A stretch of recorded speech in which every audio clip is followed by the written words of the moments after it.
Salut les anacalypsiens, bienvenue dans cette nouvelle vidéo d'Anacalypsie. Donc aujourd'hui on se retrouve pour parler de l'épisode de Pékin Express, donc l'épisode 4 qui a eu lieu hier soir et qui était le tout dernier épisode en Bolivie. Épisode qui fut plutôt sympa, moi j'ai beaucoup aimé, surtout du fait que pour la première fois j'ai été en gros stress pendant l'épisode. Parce que, comme vous le savez, mon binôme préféré, c'est Laura et Alexandra, et qu'habituellement, ils réussissent quasiment tout haut la main. Voilà, elles ont eu une immunité, elles ont participé, je crois, deux fois à des immunités, il y en a qu'une, je crois, où elles n'ont pas participé. Bon, ça n'empêche qu'elles ont gagné quand même qu'une sur trois participations, mais déjà le fait de d'être qualifié aux immunités, c'est déjà pas mal, surtout que la plupart du temps, elles sont parmi les premières à se qualifier, plus gain de 3 étapes sur 4, donc quand même des très grosses performances. Euh, du coup, comme je disais, 3 victoires sur 4 parce que cette semaine, ça a été difficile pour elles, plus que d'habitude, surtout sur la deuxième partie de l'étape. Et du coup, moi, ça m'a mis en stress parce que je me suis dit, là, ça y est, c'est l'occasion pour que les autres s'en débarrassent. Donc, j'avoue que j'ai eu la boule au ventre. On va revenir petit à petit sur l'épisode de manière chronologique, comme d'habitude. Et puis, voilà, je donnerai mon avis, comme d'habitude, sur certains points. Oui, pourquoi je suis sur le truc de l'épisode 3 moi? N'importe quoi.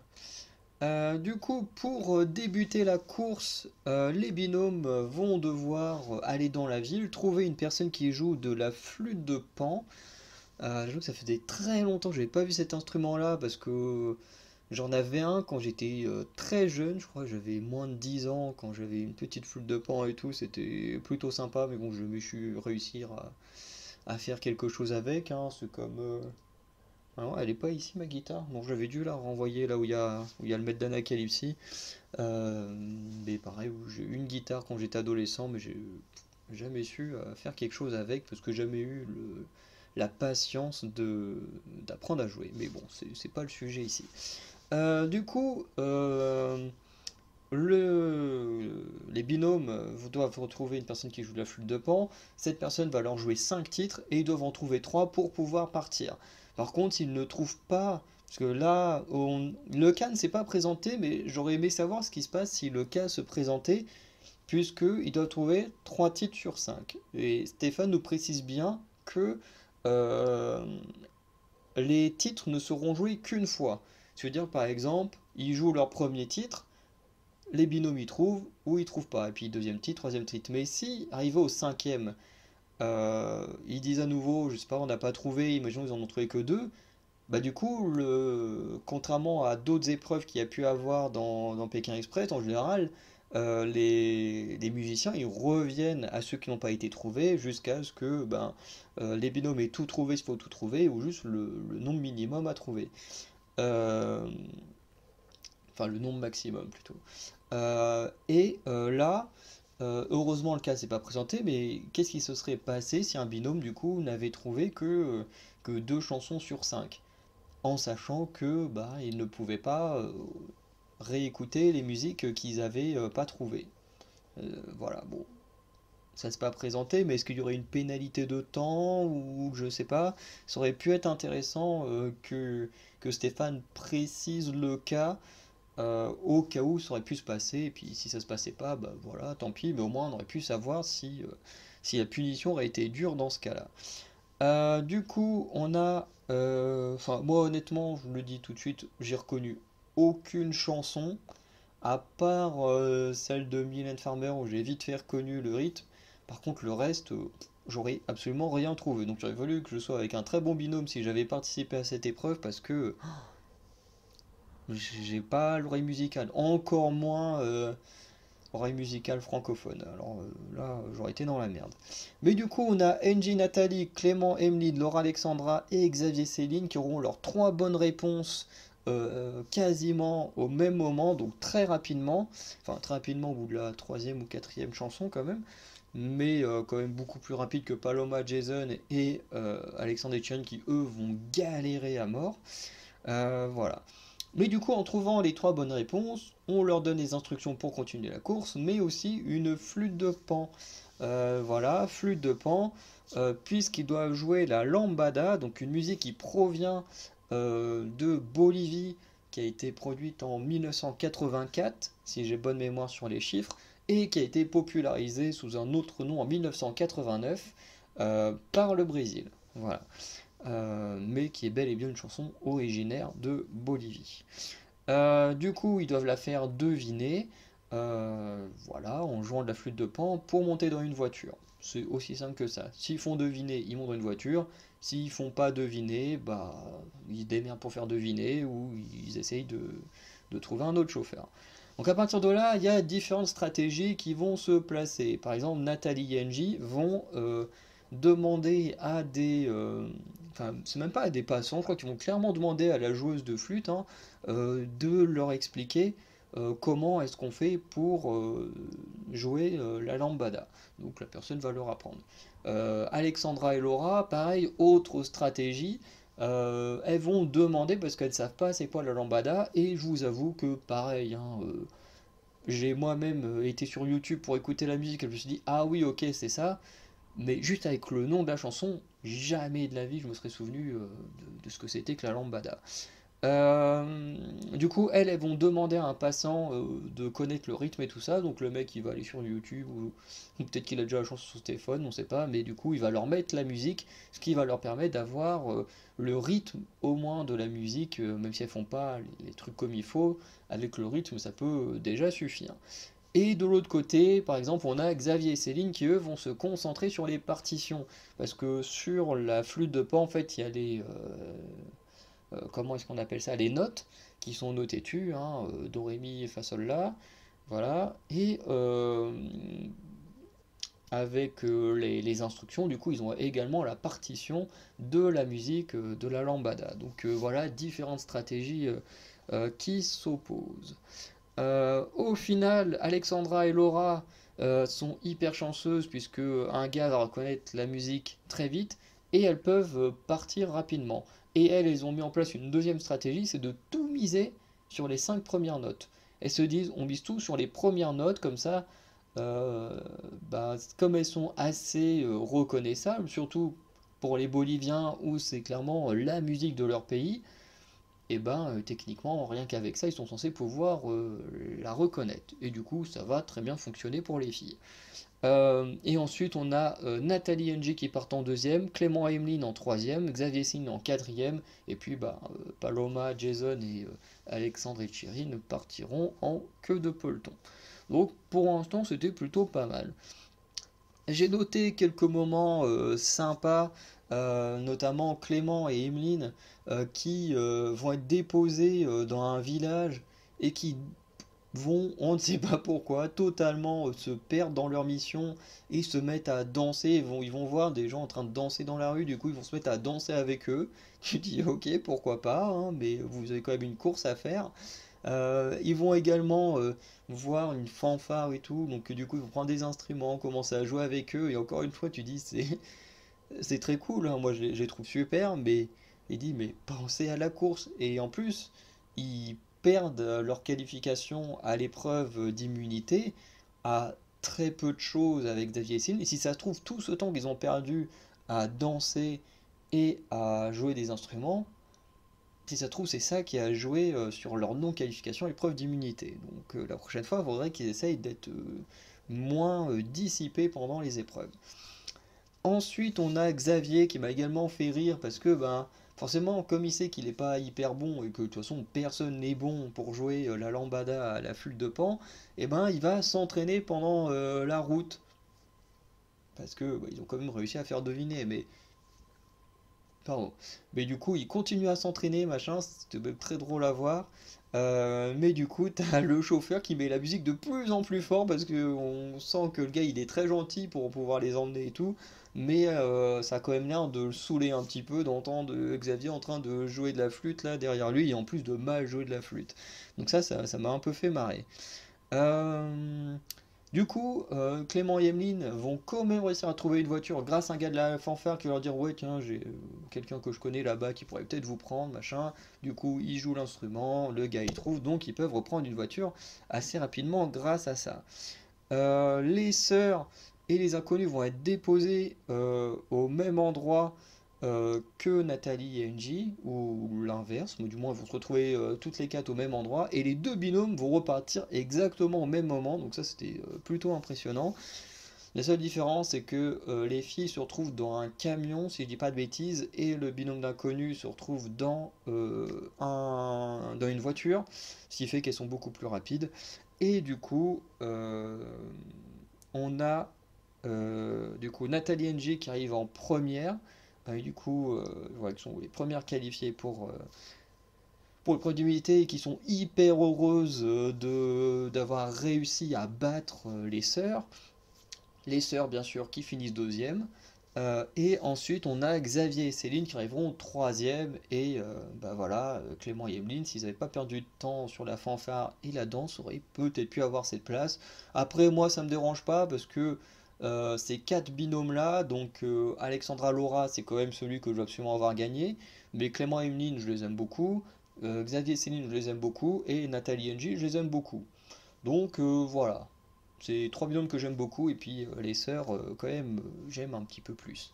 Mais après effectivement Paloma, Jason, Alexandre et Chirine, bon, à part la rivalité qui est entre ces deux équipes, voilà, eux j'en ai un peu rien à faire on va dire s'ils se font éliminer, c'est un peu méchant dit comme ça mais en même temps c'est vrai.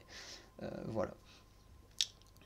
Du coup, l'épreuve d'immunité, alors une épreuve de taré, hein, franchement, je pense que j'aurais eu un peu peur hein, pendant cette épreuve de la faire. Moi, j'aurais pas été rassuré de faire ce genre d'épreuve. Surtout que je me serais dit, bon, mince, j'ai oublié une partie. Euh, on se dit que quand même,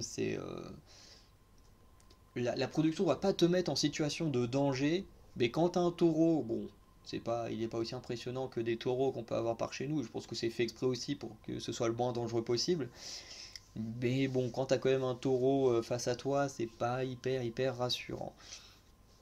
Du coup, la mission, c'est que les binômes ont chacun une couleur, donc les sœurs en vert, les inconnus en jaune et Xavier et Céline en bleu. Du coup, ils ont tous un cerceau de leur couleur et de trois piñatas également à leur couleur. Le principe étant que un membre du binôme passe en premier, doit faire venir le taureau jusqu'à son cercle avec un drapeau. Voilà, drapeau de différentes couleurs, les mêmes que celui des membres, parce que au cas où les gens ne le sauraient pas, les taureaux ne voient pas la couleur rouge. Et du coup, bah, ils peuvent pas détester le rouge parce qu'ils ne la voient pas, tout simplement. Donc en fait, ce qui souvent énerve les taureaux dans les toréadors, tout ça, en fait, c'est le fait qu'on agite tout le temps un drapeau sous leur nez. En fait, c'est ça qui les énerve plus que la couleur, parce que bah, la couleur rouge, ils la voient pas. Donc voilà. De toute façon, ce serait complètement débile en plus qu'un animal détecte une couleur en particulier. Je veux dire, c'est complètement con. Bref. Mais bon, après, il y a quand même des gens qui y croient à ça. Hein, voilà, on va pas trop parler là-dessus. Et du coup, quand tu réussis à faire passer une partie du corps du taureau, parce qu'il n'a pas besoin d'entrer en entier, s'il met juste une patte dans le cercle, hop, c'est validé. Ensuite, tu vas casser ta piñata. Et puis, bah, c'est comme ça qu'on décompte les points. Du coup, j'ai noté que Xavier va réussir en premier à faire passer le taureau dans son cercle et va même esquiver de peu un coup de tête du taureau. Voilà, et du coup il va casser la première piñata. Ensuite c'est NG qui va réussir à faire passer le taureau dans son cercle, mais elle va se faire bousculer par le taureau et va être un peu... va quand même avoir un peu peur du taureau à cause de ça. Elle va même ne pas revenir à la fin quand ce sera... Enfin, on ne sait pas si elle revient pas, mais de toute façon elle n'a pas spécialement le temps de toute façon de revenir. Il va avoir quand même un peu peur. Ensuite, je crois que c'est Céline, oui, c'est bien Céline qui réussit par la suite à faire passer le taureau dans son cercle et à casser sa piñata. Laura va galérer à mort. Et en fait, le problème de Laura, c'est que dès le début, elle n'a pas réussi à faire venir le taureau dans son coin. Et ensuite, quand on l'a vu Angie se faire dégommer par le taureau, en fait, Laura a eu peur et du coup, osait pas trop s'approcher du taureau ou quoi que ce soit, ce qui fait qu'elle a galéré à le faire venir jusqu'à elle, mais a quand même réussi à marquer un point pour son équipe.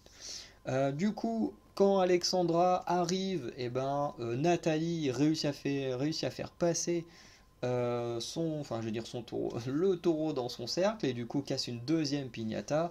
Et ensuite, pendant que Alexandra et Xavier se battent pour faire passer le taureau dans leur cercle, et ben c'est Xavier qui réussit et qui remporte l'immunité pour lui et Céline.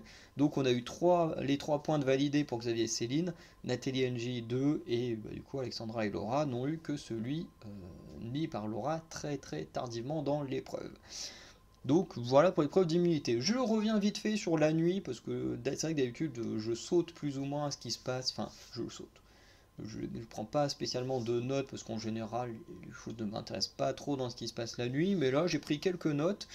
J'ai noté que Clément et Emeline vont passer une soirée très spéciale pendant la veillée, comment on dit, veillée funéraire du père de la personne qui habite dans la maison. Voilà, en plus, ils ont failli, je me suis dit, en plus, ils sont pleins d'énergie, ils sont toujours hyper joyeux. Et sur le coup, quand le gars il les laisse passer, et puis que Stéphane il rajoute en voix off, bah oui, là, le binôme secret a toujours pas capté, voilà, que la situation du gars. Je me suis dit, oulala, pourvu qu'ils arrivent pas en mode hyper content, hyper cool, grosse énergie et tout, alors que tout le monde est en deuil. Bon, heureusement, voilà, c'est quand même un binôme assez intelligent, ils sont quand même arrivés très cool, et ils ont fini par comprendre un peu ce qui se passait, et du coup ils vont même leur dire, non mais si vous voulez, nous on peut partir, on veut pas vous déranger et tout, et finalement, toutes les personnes présentes vont quand même les accepter et tout, mais c'est vrai qu'au début ils vont se sentir très gênés, et moi j'avoue qu'à leur place, je me serais senti très très gêné également de me retrouver là, avec des gens qui sont en train de faire le deuil d'une personne qui est décédée, qu'ils adoraient. Et voilà, je pense que c'est quand même un moment très très spécial à vivre. Ensuite, il y a la petite scène avec Clément et Louis qui m'a beaucoup fait marrer aussi, quand ils vont manger bien épicé et qu'en fait la dame ne comprend pas en fait le problème des épices, enfin du piment, parce que bah eux ils sont habitués à ça, donc alors que nous en France on est beaucoup moins habitués, ou du moins les piments qu'on mange ne sont pas aussi puissants que les leurs. Voilà, mais ça m'a fait marrer. Puis ensuite, quand ils voient la dame avec un cochon à la laisse et tout, ils sont là en mode qu'est-ce qui se passe? On comprend plus rien. Moi, j'avoue que ça m'a pas choqué. Ça m'a pas choqué parce que quand j'étais enfant, il y avait une dame que je connaissais qui avait un petit cochon en animal de compagnie, et que également une de mes catcheuses préférées, Alexa Bliss, avait également un cochon de compagnie. Bon, là, qui était un cochon beaucoup plus gros, mais avait un cochon de compagnie qui, malheureusement pour elle, est mort il y a 1 ou 2 ans. Mais du coup, voilà, même si c'est moins notre culture en France d'avoir des cochons de compagnie, bah, j'ai quand même connu une personne qui en avait un. Enfin, je connais une star qui en a eu un également, même si je ne connais pas personnellement, mais vous voyez ce que je veux dire. Donc, voir des gens avec des cochons en tant qu'animal de compagnie, moi honnêtement, ça me choque pas, parce que bah, je connaissais déjà ce concept-là. Mais c'est vrai que dans l'imaginaire de beaucoup de gens, je peux comprendre que ça paraisse bizarre. Il y a également Alexandre et Chirine qui vont avoir peur de cochons également, quand ils vont toquer à une porte, ils vont voir des cochons arriver comme ça, et puis ils vont fuir comme si c'était des chiens dangereux, alors que c'est juste des cochons quoi. Bref. Mais encore une fois, comme je disais, j'étais habitué à des cochons quand on allait chez cette dame-là quand j'étais petit, donc moi les cochons, bah, j'en ai pas peur. Certes, il y en a qui sont impressionnants, genre dans ma ville, il y a un endroit qui s'appelle la colline aux oiseaux, où au sommet de la colline, en fait, il y a une sorte de jardin normand avec les animaux typiques normands, et t'as des cochons, mais qui sont énormes. Je sais pas quelle taille ils font, mais les machins, ils sont gigantesques. C'est incroyable, hein. C'est des monstres, les machins. Mais voilà, j'ai l'habitude de les voir quand je vais me promener là-bas, parce que j'aime bien aller voir les animaux. Il y a un âne, il y a plein de trucs. Il y a beaucoup de chèvres. de chèvres et tout ça. Mais c'est un petit coin sympa, j'aime beaucoup traîner là-bas, mais du coup, ce qui fait que bah, je suis habitué à voir ce genre d'animaux, donc ouais, honnêtement, ça me fait pas peur. Voilà, puis j'ai grandi à la campagne, donc genre chevaux, vaches, cochons, tout ça, bah voilà, on connaît quoi. Bon, bref, on est. Après, c'est vrai que pour les gens de la ville, ça peut être un peu plus effrayant, mais voilà. Après, est-ce que j'ai noté d'autres choses? Oui, oh, le cas de. Bon, Paloma et Jason, eux, c'était plutôt cool. Ils ont participé à un sorte de cortège pour fêter l'anniversaire d'un collège. C'était plutôt sympa. Mais un cas que j'aurais vécu exactement de la même manière que Xavier, c'est quand ils arrivent à trouver une habitation et au moment de conclure la chose, la dame leur dit, bah voilà, moi je veux bien vous accepter, machin, mais j'ai deux pitbulls, voilà, et si on ne les appelle pas par leur nom, machin, ils peuvent mordre et tout, enfin, il dépeint le truc, sauf que Xavier, il a peur des chiens. Et mais moi j'ai peur des chiens, donc alors moi à sa place j'aurais été exactement dans le même cas, j'aurais pas été rassuré du tout parce que les chiens c'est pas possible, hein. Moi je peux pas, voilà, c'est bizarre à dire, hein, mais je préférais aller dormir dans une maison où il y a des cochons plutôt que dans une maison où il y a des chiens, quoi. Je serais beaucoup plus rassuré avec des cochons qu'avec des chiens. Surtout des gros chiens comme ça. Mais après, c'est une question de vécu. Voilà, moi j'ai pas eu des belles histoires avec les chiens, et ce qui fait que bah, voilà, j'en ai plutôt peur parce que je tombais sur des chiens assez agressifs et même ma cicatrice qui est là, qu'on voit où il y a des poils qui poussent pas au niveau du dessus là, bah, c'est à cause d'un chien notamment. Donc voilà. Et du coup, c'est vrai il avait très peur. Et ce qui me faisait marrer, c'est qu'il disait, ouais, putain, d'habitude, moi je vais au moins 3 fois aux toilettes par nuit et tout. Il fait, bah là, comme il y a les chiens, je ne vais pas du tout aller aux toilettes dans la nuit. Je vais me retenir, je ne sortirai pas de ma chambre. À sa place, j'aurais fait exactement pareil, hein. Je serais resté enfermé, je ne serais pas sorti avec les chiens dehors parce que j'aurais eu beaucoup trop peur également. Et je pense que j'aurais eu moins peur devant le taureau que devant les chiens. C'est pour dire à quel point et même Xavier a été beaucoup plus courageux devant le taureau que les chiens. Donc euh, voilà, ce sont des peurs comme ça, hein, qui sont un peu peuvent pas paraître un peu bizarres, mais bon, quand moi dans mon cas, quand on a été victime de plusieurs agressions par des chiens, c'est vrai que on devient vite beaucoup moins fan. Après pour Xavier, je sais pas pourquoi lui il a peur des chiens, mais voilà. Donc on revient dans l'aventure avec cette fois le reste de l'étape, avec une règle. Donc à la place de la radio de Stéphane Rothenberg, cette fois on a le piment. Donc soit tu manges le piment, soit tu sors de la voiture. C'est aussi simple que ça. Et du coup, au moment de la première sonnerie, euh, tout le monde, si je dis pas de bêtises, tout le monde va manger son piment, sauf Alexandre et Chirine qui vont le manger jusqu'à la moitié, mais leur chauffeur leur dit de toute façon, moi je dois vous déposer là, donc plus ou moins ils sont sauvés et ne mangent pas leur premier piment en entier. Ce qui va très certainement les aider pour la suite. Même si Alexandre il va péter un câble parce qu'il vomit, il n'arrive pas à manger le piment, et puis du coup il engueule sa femme qui se débrouille 1000 fois mieux que lui parce que elle fait pas le stop comme il faut, comme lui il voudrait, machin, enfin bref. Alexandre, j'ai beaucoup de mal avec. Voilà. Du coup, à la deuxième sonnerie, tout le monde mange son piment sauf Alexandra et Laura.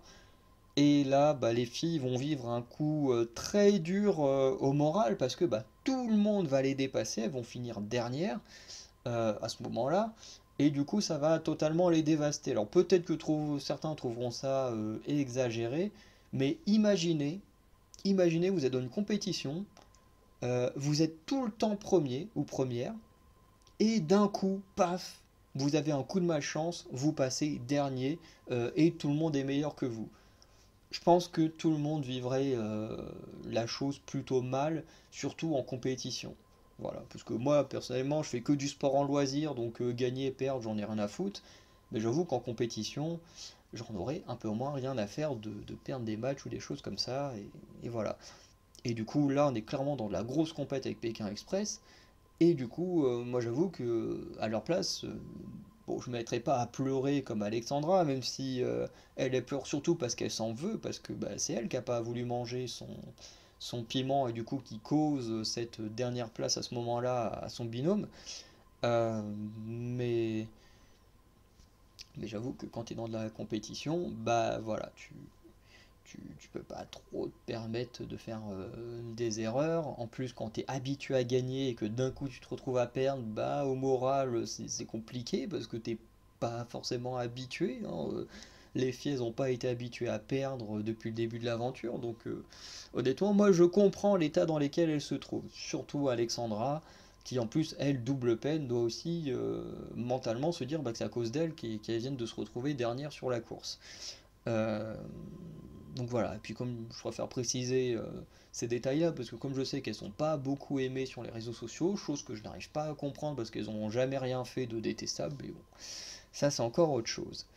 Du coup, à la troisième sonnerie, Laura va forcer sa sœur à manger le piment. Et quand on dit forcer, hein, bien sûr, on va pas lui prendre et lui foutre dans le bec, hein, mais plus ou moins, voilà, va la soutenir et lui dire voilà, maintenant tu manges, je te soutiens, et puis voilà, t'as pas le choix. On a un véhicule qui va directement à destination, donc on peut pas se permettre de descendre du véhicule.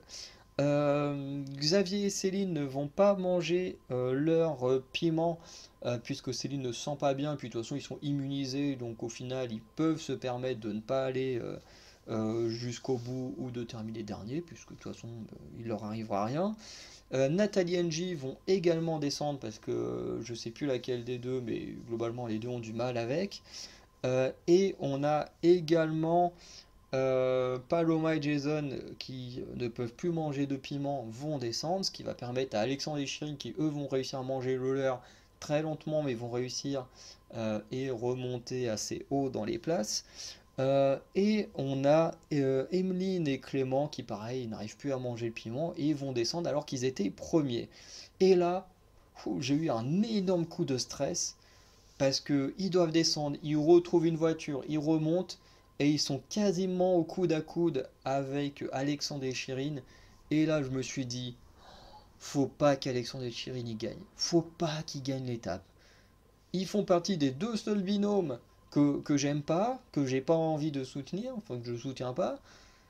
Je me dis, faut absolument que Clément et Evelyne, que moi je soutiens, ils remportent l'étape. Je veux surtout pas Alexandre et Chirine. Là, j'ai eu un gros coup de stress. Et heureusement, c'est Clément et Evelyne qui remportent l'étape. J'ai été très content quand je les ai vus gagner parce que ça m'aurait. Bon, Alexandre et Chéri, ils ont quand même suffisamment d'alliés pour rester longtemps, mais voilà, moi je les supporte pas. Bon, pas au point d'aller les insulter ou quoi que ce soit sur les réseaux sociaux, hein, comme beaucoup le font sur Facebook notamment. Et chose qui a tendance à m'énerver. Voilà, de toute façon, très souvent, quand je vois des binômes, en plus, même quand je les aime pas, je les défends quand même sur les réseaux sociaux parce que ça m'insupporte les gens qui insultent tout le monde sur les réseaux sociaux. Euh, bref. Du coup, Clément et Emeline sont le deuxième binôme à se qualifier pour le Paraguay, parce qu'à partir de la semaine prochaine, on sera au Paraguay. Et du coup, Angie et Nathalie finissent dernières. Donc là, déjà, un petit soulagement de me dire, les sœurs, elles sont pas au duel final directement, elles finissent avant-dernière. Et du coup, duel final. Donc il y a les votes. Et là, quand Alexandre et Chirine commencent à dire oui, bah déjà on vote pour Jason et Paloma parce que bah voilà, ils ont fait des petits coups en douce pendant la course, machin, on leur en veut toujours. En plus, Paloma et Jason font la même sur Alexandre et Chirine parce que bah voilà, la rivalité a l'air de bien tenir entre ces deux binômes-là. Et en plus, Alexandre et Chirine rajoute oui, de toute façon, nous on est en alliance avec les sœurs, on est en alliance avec Angie et Nathalie, donc techniquement ils ne devraient pas voter pour nous. Ce qui du coup est très chiant parce que ça veut dire qu'ils peuvent rester longtemps et que bah du coup le binôme secret peut être en danger plus tard. Mais en même temps me rassurer parce que me dire que si ces trois binômes là sont en alliance, ça fait trois équipes en alliance contre deux, oui contre deux, non contre trois, 3-3, même si Xavier Sil on sait pas trop avec qui ils sont en alliance, bref. Euh, Du coup, ça m'a rassuré parce que je me suis dit, du coup, bah, les sœurs ont moins de chances de recevoir des votes contre elles si bah, les trois sur les 4 sont en alliance. Et du coup, effectivement, Paloma et Jason sont choisis à l'unanimité pour aller, enfin à l'unanimité, presque, parce que eux, ils n'ont pas voté contre eux, mais bon, vous voyez ce que je veux dire. Voilà, vont au duel final, et là, gros soulagement de savoir que, du coup, Alexandra et Laura vont au Paraguay, parce que épisode beaucoup trop stressant pour moi, hein. Épisode beaucoup trop stressant, et même la suite a été très stressant. Pas autant que voilà pour mon soutien envers les sœurs, mais mon soutien envers le binôme d'inconnus m'a quand même mis pas mal en stress. Voilà. Parce que bah du coup, duel final se joue entre Jason et Angie, donc ils doivent aller au marché central. Donc Angie part très rapidement, donc là très content. Par contre, elle arrive au marché, sauf qu'elle se fait déposer du mauvais côté du marché. Sauf qu'elle rentre dedans et elle cherche le drapeau. Sauf que ben, comme elle l'a pas vu à l'entrée où elle était, bah du coup elle le cherche à l'intérieur. Sauf que bah, le drapeau il est à l'extérieur, mais dans une autre entrée. Et là où Jason lui il arrive après, mais il arrive au bon endroit. Du coup, il arrive au salon de coiffure en premier, où ils doivent tous les deux résoudre un rébut. Fait qu'Angie va perdre beaucoup de temps à trouver le drapeau, puis à trouver, enfin, pas sur le salon de coiffure, mais elle a perdu beaucoup de temps pour le drapeau. Ensuite, elle perd beaucoup de temps sur le rébut également. Jason va trouver le rébut en premier, et Angie en deuxième. Alors moi, j'avoue que le rébut, je l'aurais pas trouvé. Enfin, du moins, là, avec le peu de temps qu'on avait à l'écran, je l'aurais pas trouvé. Et du coup, Jason repart en premier en tuk-tuk. Ensuite, on a Angie qui part en deuxième avec une voiture, donc qui est plus rapide et va plus se rapprocher de Jason. Mais c'est bien Jason qui arrive en premier, donc qui sauve son binôme. Angie m'a quand même pas mal touché quand elle s'est mise à pleurer et tout ça, parce que c'est vrai que c'est quelqu'un qui est très fermé au niveau de ses émotions, tout ça, et là, voilà, la voir se lâcher et tout, parce qu'elle s'en veut également de faire perdre Nathalie, parce que dit voilà, et c'est vrai que c'est toujours le truc très dur quand tu perds un duel final, c'est que ben, tu ne perds pas que pour toi, tu perds pour ton équipe, et c'est vrai que faire perdre quelqu'un d'autre, euh, ça peut être difficile à accepter également. Voilà, donc les deux perdent, donc déjà dégoûté à ce moment-là. Bon, on savait très bien que les pronoms éliminatoires, enfin voilà, allaient enfin arriver, mais quand même un peu dégoûté parce que j'aurais clairement préféré que ben, l'handicap aille chez les Belges plutôt que le binôme d'inconnus. Voilà. Et du coup, voilà, épreuve non éliminatoire. Donc très content que Nathalie et NJ soient encore là la semaine prochaine. Par contre, elles vont souffrir. Oh, elles vont souffrir. Parce que le handicap, eh ben, c'est notre bon vieux copain. J'ai oublié son nom tellement je l'aime pas. Étienne. Ouh là là. Étienne, le roi de l'abandon. Voilà, qui du coup va devoir énormément participer durant l'étape. Et ouais, parce qu'il va devoir participer aux épreuves pour les aider, il va devoir participer au stop, et il va devoir également participer à la recherche d'habitation, et de manière active.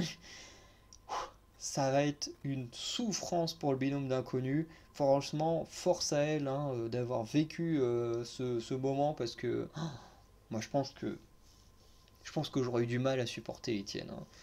Putain, un gars aussi défaitiste, je pense que j'aurais pas pu le supporter. Il m'aurait vite saoulé. Même si c'est que 2 jours, il m'aurait vite saoulé. Bref. D'un côté, comme je disais sur Facebook tout à l'heure, j'ai un peu hâte de voir le cas de l'handicap, de voir comment Étienne va s'en sortir, surtout parce qu'il a un caractère totalement opposé aux inconnus et surtout à NJ, donc j'ai hâte de voir comment ça va matcher. Et surtout, il risque de nous faire un peu rire avec son côté défaitiste et tout ça, il risque d'être un peu drôle quand même. Et en même temps, j'avoue que je suis pas content de le voir là parce que ben le mec a quand même abandonné l'aventure, a eu aucune once de sympathie ou de remords pour sa partenaire, voilà, qui s'est vu son rêve s'envoler à cause de lui. Et du coup, le voir revenir comme ça, voilà, alors certes en tant qu'handicap complètement pénible et tout ça, Mais voilà, pour moi, j'ai quand même du mal à accepter qu'il puisse revenir après ce qu'il a fait à Vanessa lors de sa saison. Pour moi, quelqu'un qui a abandonné n'a pas à revenir dans l'émission parce que ça prouve qu'il a rien à faire ici. Voilà. Bref, ça c'est mon avis sur Étienne. Du coup, on va arrêter la vidéo là. N'hésitez pas à me dire ce que vous avez pensé de cet épisode. En tout cas, moi, épisode que j'ai adoré, surtout pour le stress que ça m'a donné, parce que bah, pour une fois, ça a été très difficile pour les sœurs. Et puis, ben voilà, dites-moi comment vous avez vécu, ce que vous avez aimé, pas aimé, tout ça. Et sinon, ben, on se dit à très bientôt. N'hésitez pas à checker les autres vidéos de la chaîne ou des autres chaînes Anacalypsy. Et on se retrouve la semaine prochaine pour l'épisode 4 de koh et l'épisode 5 de Pékin Express. Et sinon, je vous souhaite une bonne journée, une bonne soirée. Je vous dis à très bientôt. Ciao.